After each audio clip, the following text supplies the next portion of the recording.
Hello, so today I'm going to talk a little bit about my home studio setup here and the equipment I use to record my drum covers or original songs or whatever it is I'm currently working on. So let's get started with my desk here and what I've got. This is a custom made desk I made myself specifically so that I could fit my keyboard here in, and it conveniently slides away out of the way when I don't need it, and I can pull it back out when I do. This is a Kurzweil SP5-8. I use it, say, mostly for piano, and also when I'm composing I'll typically work out the basic melody and the chords and things like that on this, and then apply them to whatever instrument is most appropriate at a later date. So that's obviously one of the big items. I'll slide this out of the way now. Above that on the desk we've got one of the main items I've got here is my StudioLive 16 mixer, and it's an audio interface on the mixer and a DAW controller, and it does everything, and it does it really well. I actually got this with my old sound card, which I'd had for about 10 years or more. Didn't quite stop working. It was getting noisy on the channels. It wasn't behaving itself, and I wanted something with a few more channels than that one had, and some additional features. And I was having a look around and decided, while this is a little bit overkill for what I actually use, it has so many nice features and so many bits that it really can probably cope with anything that I'll ever want in the future. A quick summary of the main bits: it is 16 audio inputs. It's got 16 fully motorized faders plus a master, of which is a 32 channel internal, and you can connect using the AVB network. You can have the additional inputs coming in through USB. It can record, as I currently am, to an SD card, and you can play that back. I'm specifically recording the audio to the SD card, so I don't have to mess about with my DAW just to do this video.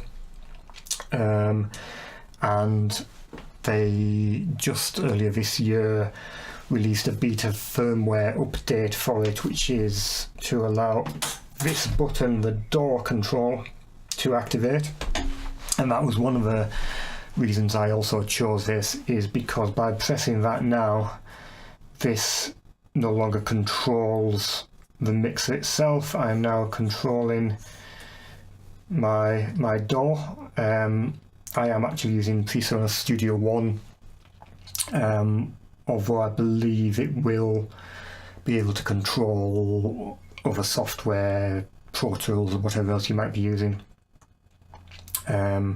Certainly by release time I believe that is the intention, and it's just got so many features I won't have time to list them here now, but the key ones are it's got a big touch panel where you can touchscreen where you can control all the settings. It's got the fat channel where it's got compressor, limiter, EQ. You can assign that to each channel independently. You can do all sorts of fun things, and one of the things I particularly like about it, which is proving very useful for when I'm recording my drums, and in fact recording in general, is that you can assign a different mix to different outputs. So I've got my monitors here. These are Alesis M1 Active Mark IIs. They're coming out of the main output from this, but it has multiple, I can't remember if it's 8 mix outputs, and I've got a stereo pair going through to a headphone amp which sits behind my drum kit, and I've also got a separate mix setup so that if I'm doing recording vocals, for example, the headphones, you can say which mix box you want to listen to over headphones, and I'll have a separate mix setup for recording vocals, so I get more of the microphone coming through, and I can adjust however I want it so that it sounds right when I'm recording. So that's a very powerful and useful feature. And I say when I am mixing, I tend to use this a lot because, say, you've just actually having touchable faders rather than messing about with a mouse is so much better, and you've got all your knobs and your dials, and you don't have to hunt around for like keyboard combinations or click here and click there. It's just so much easier to use. That said, alongside it, I've got another Presonus product, which is their FaderPort 8, and this I got for two reasons. One was I'd already bought this, and the firmware update to enable this door button hadn't been released yet, and I really wanted to have physical faders to do the mixing.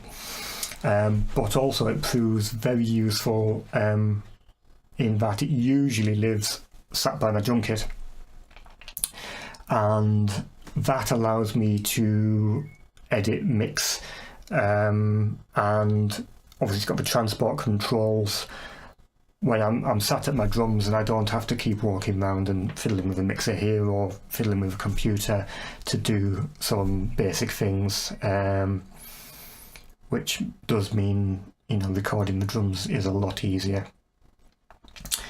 And again, this has only got, I say it's FaderPort 8, it's got 8 fully motorized faders, and you can bank your way through, if I had it in the correct mode, to whatever many channels you've got, and it's so incredibly useful.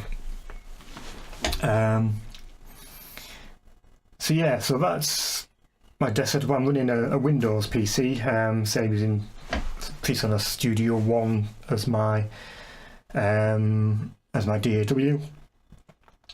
Currently I'm in the middle of writing a new song, and I've got a basic scratch mix done, which is why this is here on my desk and not by my drums, because while I'm recording I like to leave my mixer in mixer mode, so I'm adjusting like the inputs, whether it be my bass guitar or my vocals. While I'm doing those sort of recordings, I like to be able to get it in the mixer, and yet I still want to be able to actually mix on the DAW itself and adjust settings there.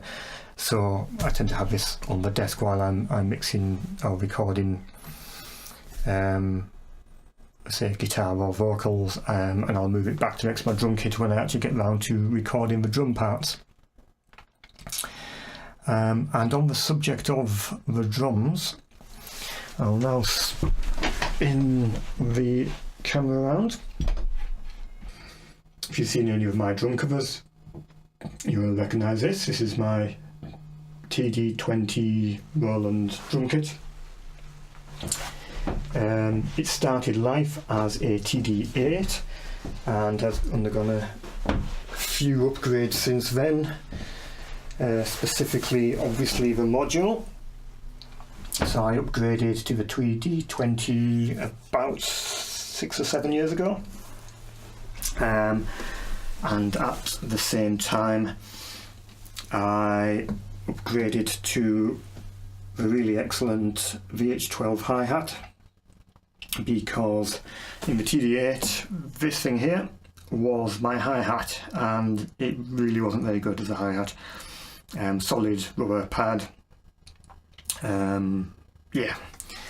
So the VH12 significantly better.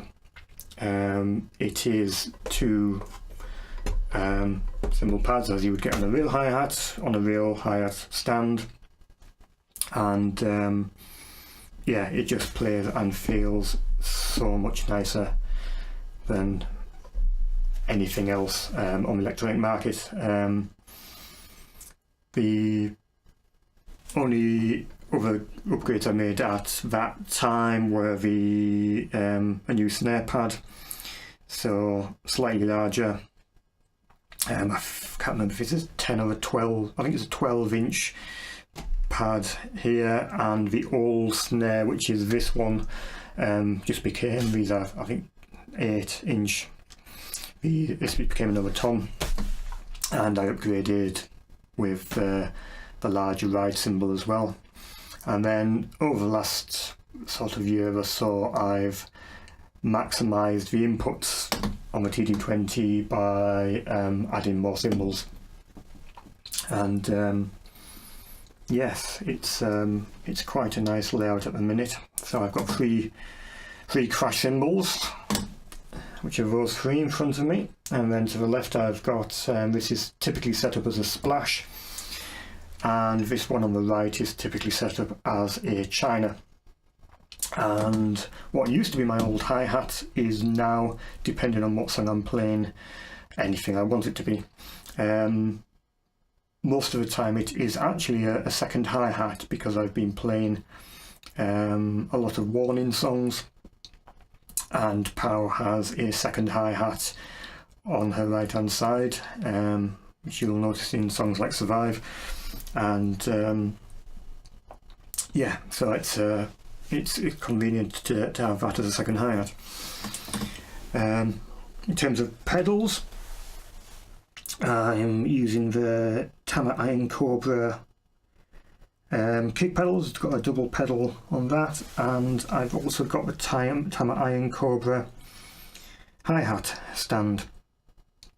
I had the kick pedal from when I had the TD8, and obviously when I upgraded and bought the new hi-hat, I thought I'd get the matching stand, because, well, quite frankly, the Iron Cobras are pretty decent.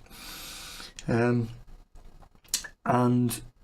last year I went and bought another little upgrade, which was this thing. If I zoom in on this, this is the Cobra clutch by Tama, and this is a nice little gadget, and what it allows is for,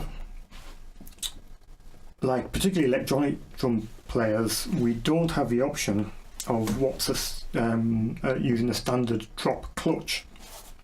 And if you don't know what one of those is, this here, which holds the top part of a hi-hat, that is called the hi-hat clutch, and it basically just holds it onto the pole, which goes up and down, controlled by your foot.